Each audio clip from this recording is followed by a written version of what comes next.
In the middle of the night on June 21st, 2025, the United States launched a shocking surprise attack on Iran's nuclear program. At exactly 2 a.m., 7 stealth B-2 Spirit bombers entered Iranian airspace through Israel and Iraq, flying in from the Mediterranean. They weren't alone. More than 125 U.S. military aircraft were involved, all part of a coordinated offensive codenamed Operation Midnight Hammer. Their targets were clear: Iran's top nuclear facilities, Fordow, Natanz, and Isfahan, some of the most fortified sites in the country. And they hit hard.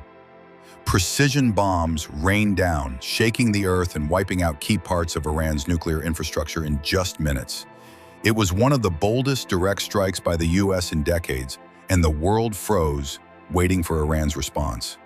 Everyone knew something was coming because the Middle East is surrounded by over 24 active U.S. military bases, and Iran had all of them in sight. And then, just 2 days later, Iran fired back.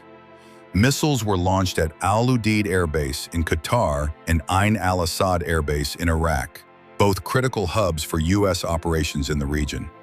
This wasn't just a random act of revenge, it was a message. Iran had drawn a red line, and they crossed it on purpose.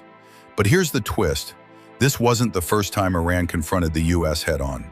In fact, history remembers 4 key moments when Iran struck back at the world's biggest superpower and forced it to stay quiet.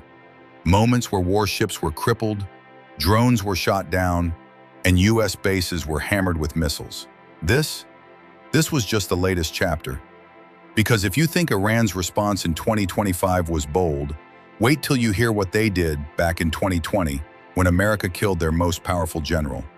The story of Qasem Soleimani, the man whose death lit the fuse for Iran's most precise missile strike ever.